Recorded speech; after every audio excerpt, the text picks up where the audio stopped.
It's 9 years since you made that. Yeah, almost 10 years. Do you still kind of look back on that as a happy time of your life?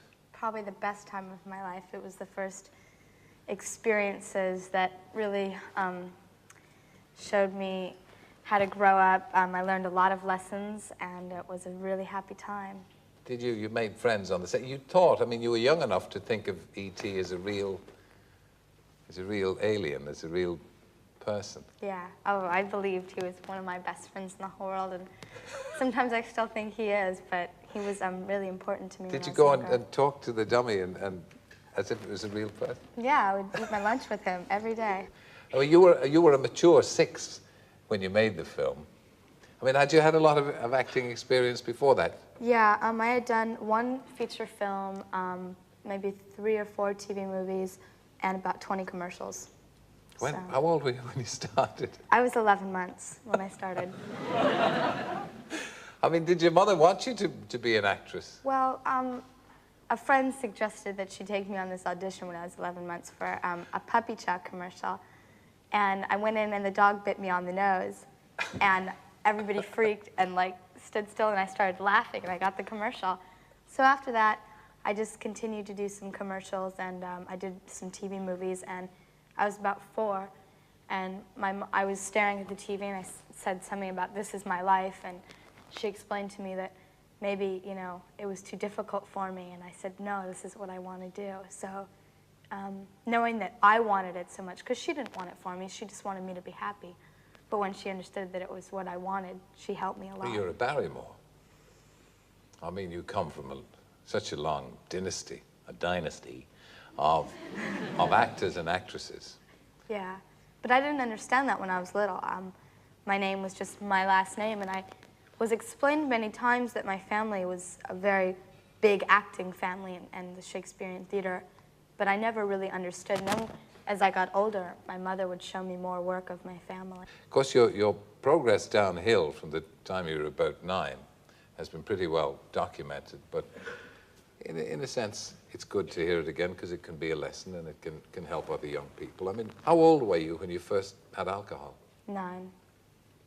And then, well, how did you start to drink? So the usual way, somebody said, have a drink of this. Right. Well, I had grown up very fast, and it's not very normal to see a 9-year-old at a big Hollywood party drinking.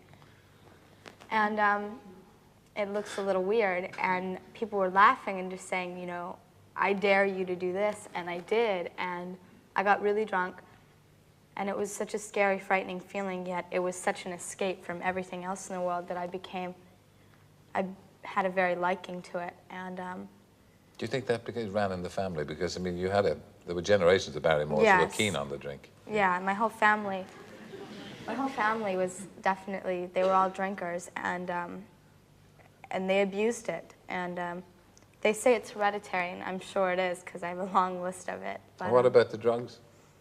That started when I was around 10 and 11, and... 10? Who gave you your first drug, for goodness sake?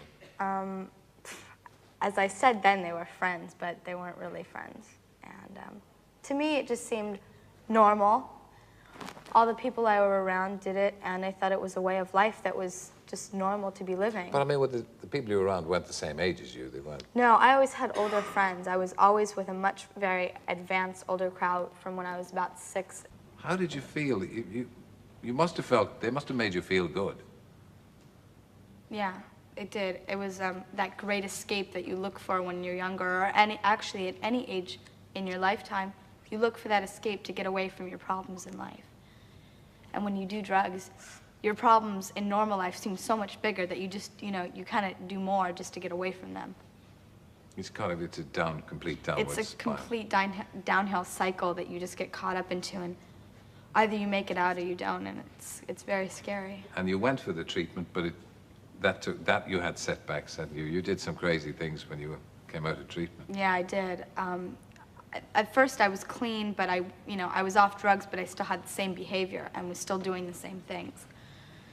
And that's when I really got clean, when I realized I just wasn't doing it right. I mean, is there any kind of, obviously the message is to all young people, don't do it. However young you are, you can fall into these traps. Is there any one rule that you'd say, or anything that you'd say to parents? Well, that whole I mean, you can't just say no, because they don't listen. I didn't listen, and other friends of mine didn't listen. You have to really understand where your kid is coming from a parent, and you have to let go and turn it over to like either a higher power, whatever you believe in, and have a lot of patience and understanding and really help your kid. And for the kids, it really depends on the individual, because everybody is different and everybody needs a certain different type of help to get through their problem. And hopefully they can find the right one and really stick with it, and it takes a lot of patience and a lot of understanding. And how old are you now? I'm 15, almost 16. And you're just living a day at a time? Yes, 1 minute, 1 moment. We wish you well, and it's good to see you look well. It's good to see a young person come out the other side. It must have taken a great deal of fortitude, strength, and intelligence, but it looks as if things are on the up for you. Very. We look forward to seeing E.T. with you in it. A very small Drew Barrymore, very innocent, with an awful time ahead of her, and now you're out the other side of it. And we hope you'll continue to be. Thank you. Drew Barrymore.